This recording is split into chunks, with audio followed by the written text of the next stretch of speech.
जब्राइल फरिश्ता खुदा की तरफ से गलील के एक शहर में जिसका नाम नासरत था एक कुंवारी के पास भेजा गया, जिसकी मंगनी दाऊद के घराने के एक मर्द यूसुफ नाम से हुई थी और उस कुंवारी का नाम मरियम था। और फरिश्ता ने उसके पास अंदर आकर कहा, सलाम तुझको जिस पर फजल हुआ, खुदावंद तेरे साथ है। वो इस कलाम से बहुत घबरा गई और सोचने लगी कि ये कैसा सलाम है। फरिश्ता ने उससे कहा,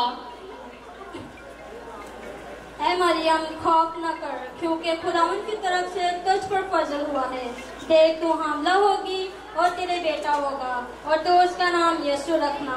वो बुजुर्ग होगा और खुदा ताला का बेटा कहलाएगा और खुदावंद खुदा उसके बाप दाऊद का तख्त उसे देगा और वह याकूब के घराना पर अबद तक बादशाही करेगा और उसकी बादशाही का आखिर ना होगा।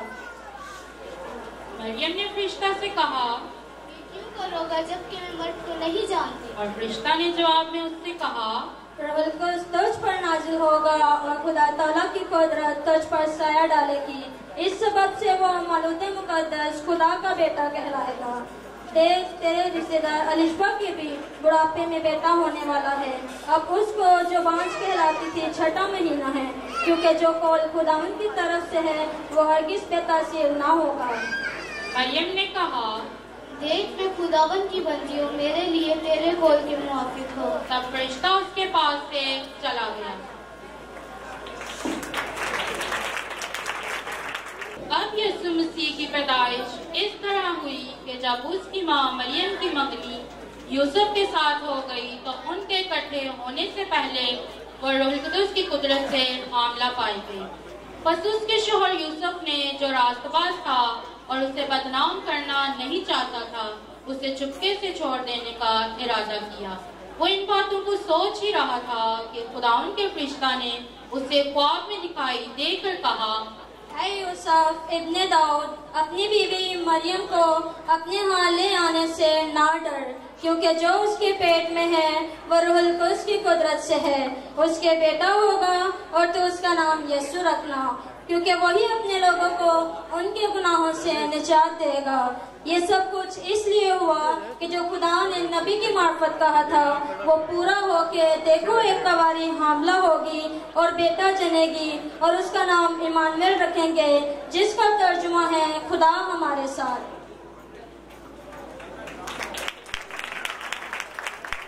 बस यूसुफ ने नींद से जागकर वैसा ही किया जैसा खुदावन के फरिश्ता ने उसे हुक्म दिया था और अपनी बीवी को अपने यहाँ ले आया और उसको ना जाना जब तक उसके बेटा ना हुआ और उसका नाम यीशु रखा।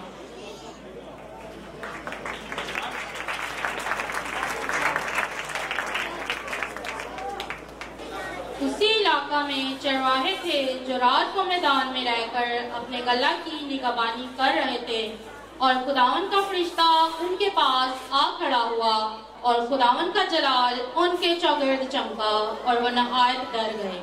मगर फरिश्ता ने उनसे कहा, डरो मत, क्योंकि देखो मैं तुम्हें बड़ी खुशी की बिशारत देता हूँ जो सारी उम्मत के वास्ते होगी कि आज दाऊद के शहर में तुम्हारे लिए एक मुनज्जी पैदा हुआ, यानी मसीह खुदावन। और उसका तुम्हारे लिए ये निशान है कि तुम एक बच्चा को कपड़े में लिपटा और चर्नी में पड़ा हुआ पाओगे। और यकायक उस फरिश्ता के साथ आसमानी लश्कर की एक गिरोह खुदा की हम्द करती और ये कहती हुई जाहिर हुई कि आलमी वाला पर खुदा की नमजीद हो और जमीन पर उन आदमियों में जिनसे वो राजी है सुलह।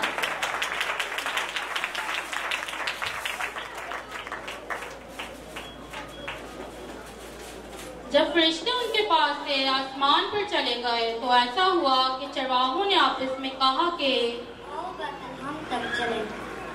और ये बात जो हुई है जिसकी खुदावन ने हमको खबर दी है, तकरीबन 2000 साल पहले पूरब में एक सितारा नमूदार हुआ और कुछ मजूसी उस सितारे का पीछा करते हुए बैतलहम पहुंचे।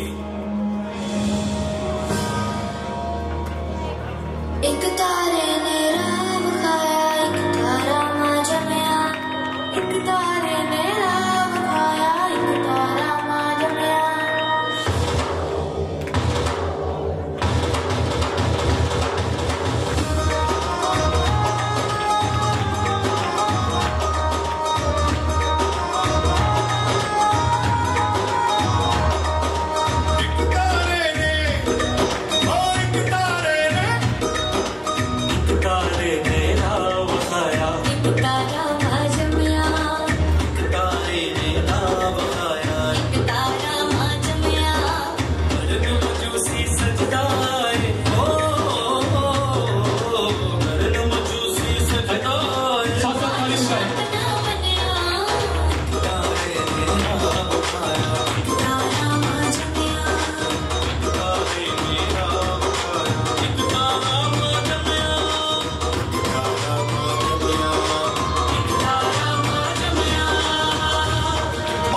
चलने को अपना ठिकाना बनाकर हमारे लिए निजात का दरवाजा खोल दिया। आओ हम सब मिलकर उसकी शुक्रगुजारी करें।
जोरदार तालियां चाहिए।